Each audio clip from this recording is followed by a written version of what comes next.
ప్రియమైన స్నేహితులారా, మన జీవితంలో కొన్ని సందర్భాలుంటాయి. మనమంతా ఒంటరిగా ఉన్నట్టు అనిపించే క్షణాలు. మన సమస్యలు, మన భయాలు, మన బాధలు ఇవన్నీ మనల్ని అగ్నిగుండంలా చుట్టేస్తాయి. అప్పుడు మన మనసులో ఒక ప్రశ్న వస్తుంది. దేవుడు నిజంగా నా దగ్గరున్నాడా? ఈరోజు మనం చూడబోయే కథ ఈ ఒక్క ప్రశ్నకి సమాధానం ఇస్తుంది. ఇది ముగ్గురు యువకుల కథ కాదు. ఇది మీ కథ, నా కథ, మన అందరి కథ. బబులోను రాజు నెబుకద్నెజరు. అతను చాలా శక్తివంతుడు. అతని రాజ్యం గొప్పది. కాని అతని హృదయం దేవుని నుండి దూరంగా ఉంది. అతను తన గొప్పతనాన్ని చూపించటానికి ఒక బంగారు విగ్రహం నిర్మించాడు.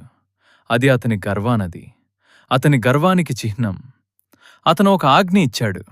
సంగీతం వినగానే అందరూ నమస్కారం చేయాలి. స్నేహితులారా, మన జీవితంలో కూడా మనల్ని దేవుని నుండి దూరం చేయడానికేమైనా విగ్రహాలు ఉన్నాయా? డబ్బు, పేరు, ఫేమ్, మన ఈగో. జాగ్రత్త, విగ్రహం ఎప్పుడుప్పుడు రాయి కాదు, మన హృదయంలో ఉండే ఏదైనా కావచ్చు. ఆ రాజ్యంలో ముగ్గురు యువకులున్నారు, షద్రకు, మేషకు, అబేద్నెగో.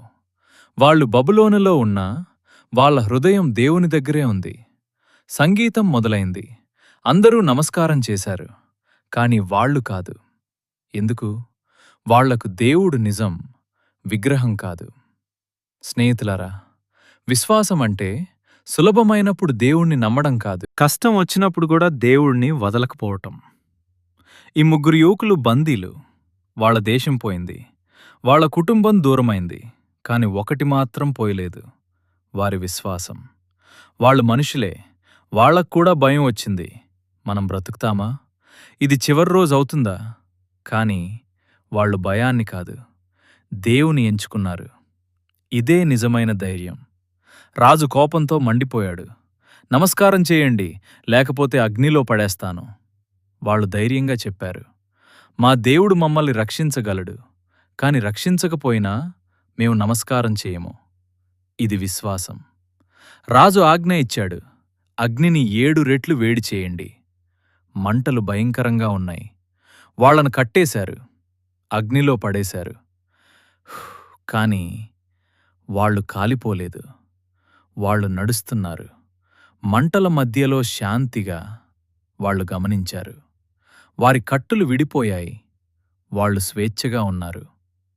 స్నేహితులారా, సమస్యలు మనల్ని కట్టేస్తాయి, కాని అదే సమస్య మనల్ని విడుదల చేస్తుంది. రాజు చూసి ఆశ్చర్యపోయాడు.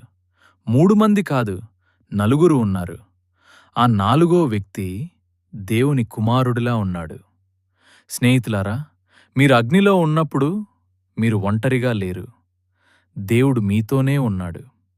వాళ్ళు బయటకు వచ్చారు. గాయం లేదు, కాలిన గుర్తు లేదు, వాసన కూడా లేదు. దేవుడు పూర్తిగా రక్షించాడు. రాజు ప్రకటించాడు, వారి దేవుడు నిజమైన దేవుడు. స్నేహితులారా, మీరిప్పుడు అగ్నిలో ఉన్నారా? భయపడకండి. మీరు కాలిపోరు, మీరు బలపడతారు. మీరు ఒంటరిగా లేరు, దేవుడు మీతో ఉన్నాడు. విశ్వాసం ఉంటే అద్భుతాలు జరుగుతాయి. నీవు అగ్నిలో నడిచినప్పుడు అది నిన్ను కాల్చదు. యెషయా 43:2. ఈ సందేశం మీ హృదయాన్ని తాకితే లైక్ చేయండి, షేర్ చేయండి, సబ్స్క్రైబ్ అవ్వండి.